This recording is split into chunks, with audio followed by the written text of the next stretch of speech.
one of the greatest railroads in history. 50 years of great railroading. The Penn Central. Penn Central, baby. You can count on us. The Penn Central was formed from a merger between the Pennsylvania Railroad and New York Central.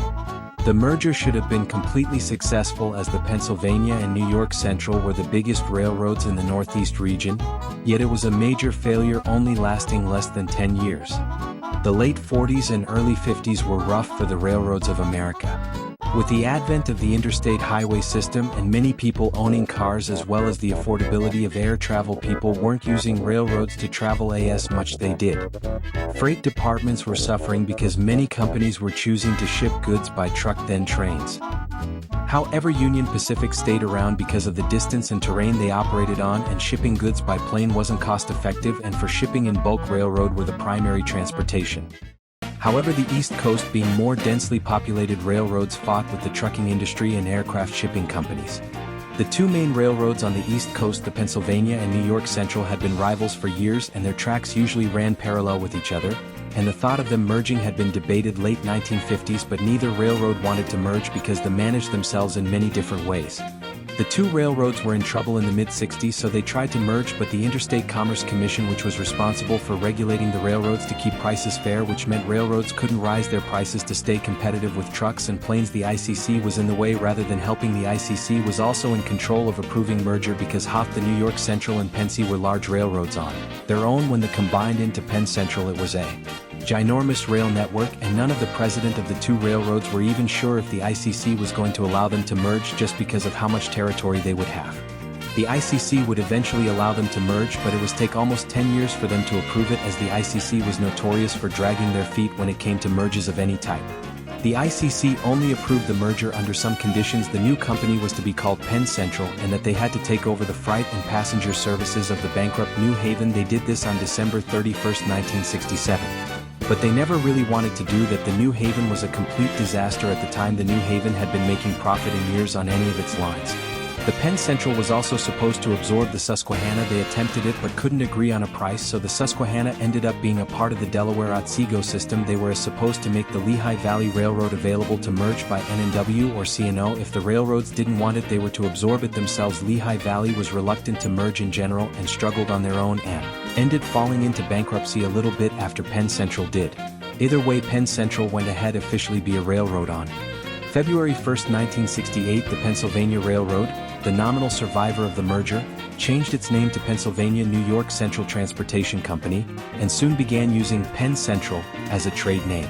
That trade name became official a month later, on May 8, 1968.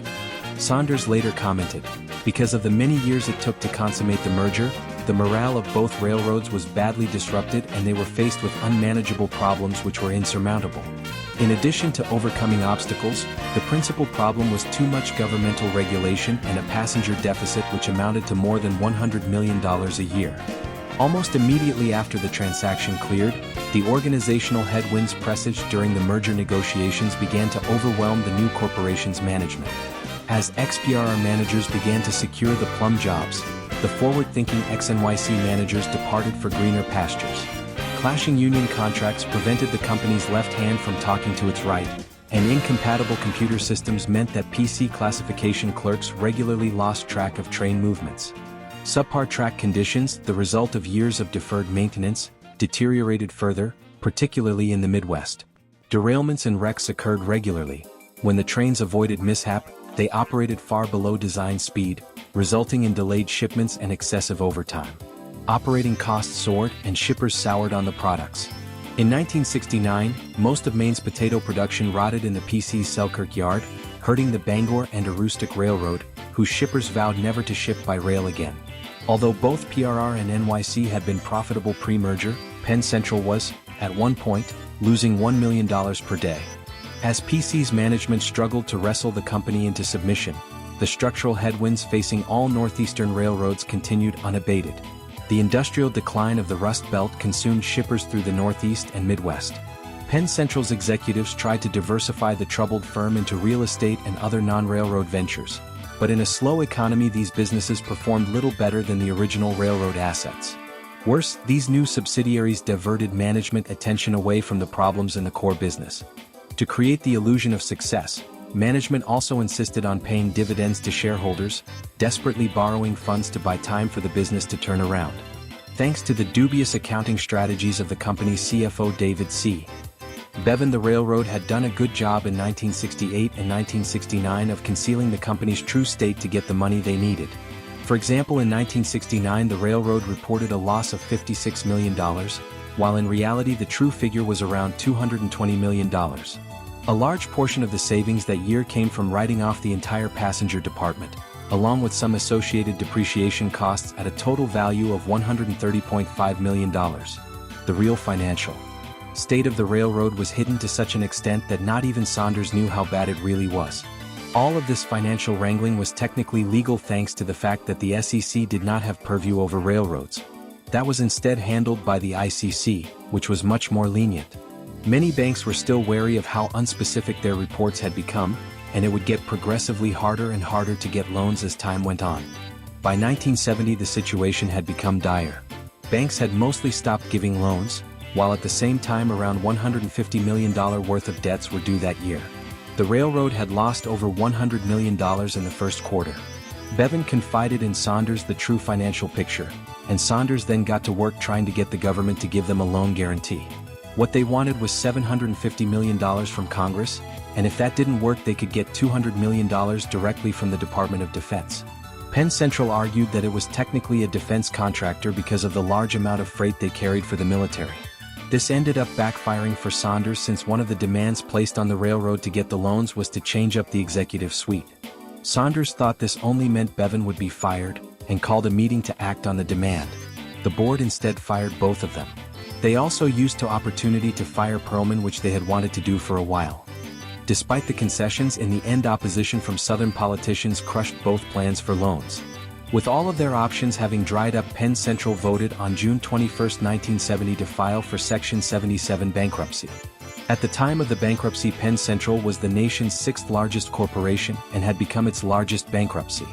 George Drury described the bankruptcy as a cataclysmic event, both to the railroad industry and to the nation's business community, not least because Penn Central increasingly appeared the proverbial canary in the coal mine. Across the nation, railroads discontinued Penn Central's core business, passenger trains, as fast as regulators would let them.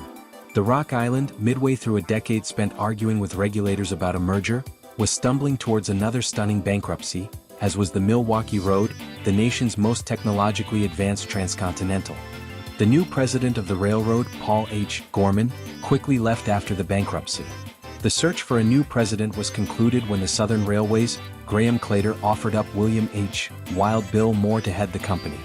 Moore had been a protege of the previous Southern president, D. William Brosnan, who had been known for both cutting costs and for routinely firing workers on the spot. On one occasion he had thrown a desk at a vice president he had fired. For this behavior Brosnan had been ousted from the presidency, and Claytor did not appreciate Moore's continued presence, which ultimately is why he was chosen for the position. When he assumed the presidency, Moore had set out to do as he had been taught by Brosnan, and work to slash budgets, sensibly or otherwise. Plans to invest into new yards that had been made by Perlman were all scrapped, and track maintenance was done as minimally as it could be. Additionally, he gave more radios to switch crews and closed many unautomated hump yards. In 1972, the damage from Hurricane Agnes destroyed important Penn Central branches and main lines, and pushed the other northeastern roads into bankruptcy. By the mid-1970s, no major player east of Rochester-Pittsburgh, north of Pittsburgh-Philadelphia, and southwest of the Maine-New Hampshire border remained solvent. Under the auspices of the U.S. Department of Transportation, Penn Central agreed to trial new technologies to revive the flagging passenger services on what would become the Northeast Corridor. PC continued to operate the PRR's Metroliner service between New York City and D.C., and introduced a new United Aircraft turbo train between New York City and Boston. But the new equipment proved useless without high-quality track to run it on, or a railroad capable of releasing schedules to the ticket-seeking public. In response, the Nixon administration developed Amtrak, which relieved any railroad that desired it of the obligation to operate passenger service. PC unsuccessfully attempted to sell off the air rights to Grand Central Terminal, and allow developers to build skyscrapers above the terminal, in order to fund continued operations. The resulting lawsuit, Penn Central Transportation Company v.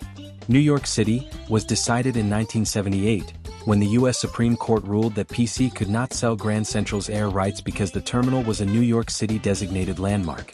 By 1974, the railroad's physical plant was in an abysmal state.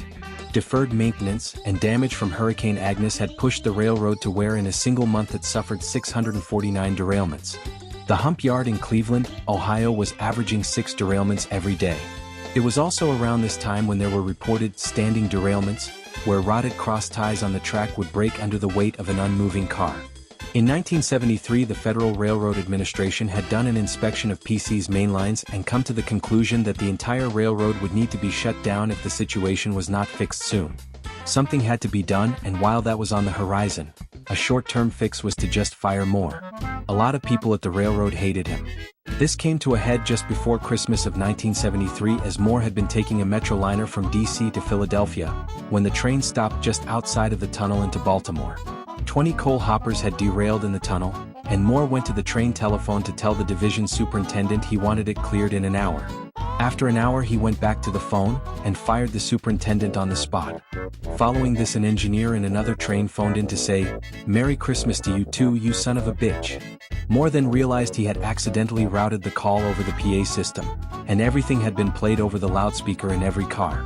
The chief trustee Jervis Langdon Jr. heard about this and was quickly able to get rid of Moore and insert himself as the new president thanks to the fact that Moore had also been using railroad employees to work on his house. Langdon took over January 4, 1974, and the superintendent was rehired the same day. In May 1974, the bankruptcy court concluded that the railroad operations of PC could never provide enough income to reorganize the company.